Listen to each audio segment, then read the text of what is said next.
Thanks for joining us for 5 on 5. I'm Joe Sullivan. Pleased to be joined by Senator Wyden. Senator, thanks for taking time. Joe, thanks for having me. It was a marathon flight from D.C. last night, but I'm sitting in our home in Southeast Portland. Glad to have you here.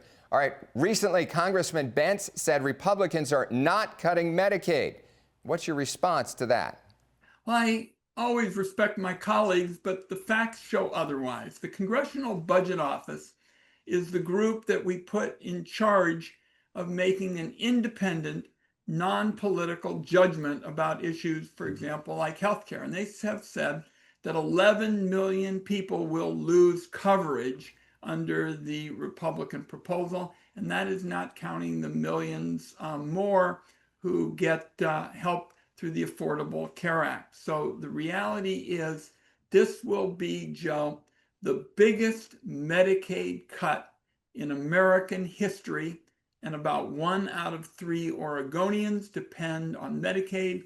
We're talking about kids, we're talking about the disabled, we're talking about seniors, and a lot of them are just going to get hit as if it was a wrecking ball. You've been calling on the head of the Centers for Medicare and Medical Services, Dr. Oz, to visit Eastern Oregon. Why do you want him to go there? Well, first of all, he made a pledge to do so. He came to the Senate Finance Committee for his confirmation hearing earlier in the year. We had a spirited discussion. I invited him to come. He said that he would, and we've been unable to get him to come. And particularly, I wanted him to come to rural Oregon, where such a large percentage of folks, particularly seniors, depend on Medicaid. He, at one point in the hearing, said that, well, it wasn't that big a deal that we were losing nurses because we would have AI to take care of the patients. And I basically said, are you kidding me? How in the world is AI going to help a woman who's in their 80s who needs assistance getting to the bathroom in the middle of the night? And that's the kind of issue and concern that folks in rural Oregon have, and he's not come. Do you hold out hope that he will come? You think he's going to come? You know, I have a book out now called It Takes Chutzpah, and I make it clear that we'll work with anybody who wants to do the right thing, and if you aren't doing the right thing, we'll try and get you to do that. So hope always can spring eternal. All right, and you got a plug for the book there too. All right, wildfire season is here, and last week you introduced legislation to reduce the impact of wildfires. What does the National Prescribed Fire Act of 2025 do? Well, first of all, it is a bipartisan bill. In fact, it is far and away the most popular bipartisan idea because it would allow us to go in during the cold weather months and deal with this dead and dying material, clean it out, reduce the fire risk, and make it possible so that when we get to the heat of a summer, you don't have as much of this dead and dying material on the forest floor. Senator Budd of North Carolina is a very well-regarded colleague in the United States Senate. He is my co-sponsor. The Trump people have said at a Senate hearing that they are very much for the concept known as prescribed burns, and I hope that they'll back us up. All right, we'll take a quick break and be right back with part 2 of our 5 on 5 with Senator Wyden. Welcome back to part 2 of our 5 on 5 with Senator Wyden. I'm Joe Sullivan. Recently, there have been businesses leaving the state of Oregon, including Tektronix and Dutch Bros. Are there things you can do to make Oregon more business friendly? Absolutely. For example, once again, I'm teaming up with Senator Crapo. He's now the chair of the Finance Committee. I'm the ranking Democrat, to provide investment tax credits for semiconductors. And this is exactly the kind of thing we can do.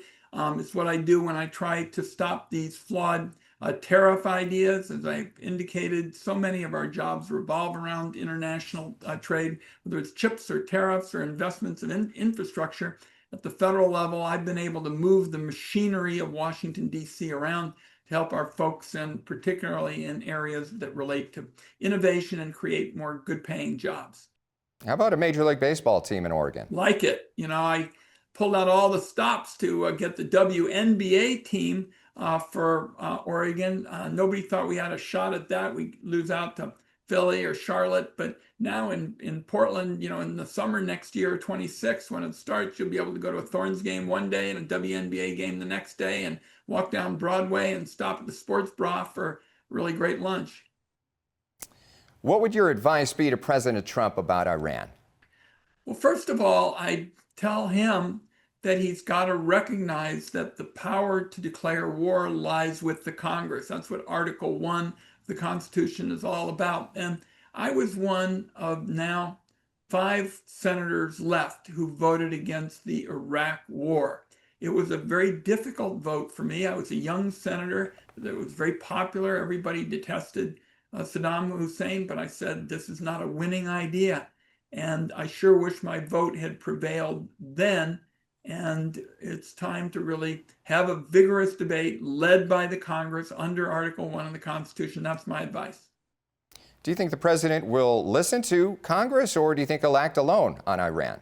He has been giving interviews over the last day or so to you and your colleagues, you speaking to television people, and it seems to me that he's coming pretty close to making a decision. If that's the case, he should be coming to the United States Congress, and we should have a debate, if necessary, next week. All right, we've got about a minute left. Is there anything else you'd like our viewers to know about? Well, I want Oregonians to know that political change hardly ever starts in D.C. and trickles down. It's almost always grassroots up. So I'm having town hall meetings in Eastern Oregon. I've had many in Southern Oregon. We've had more than 20 overall. I think it's unfortunate when you have a situation like the Republicans tell their members don't participate in town hall meetings. What I want everybody to know is that these are these are times when you can talk about what's important to you. And I know, for example, what's going to come up in the next few days is this horrible idea to sell off our public lands, which I think is completely contrary to what Oregon values and our DNA are all about. And I'll be talking about that. All right, Senator Wyden, thank you so much for your time. Thanks for having me. Stay with us. We'll be right back with more local news.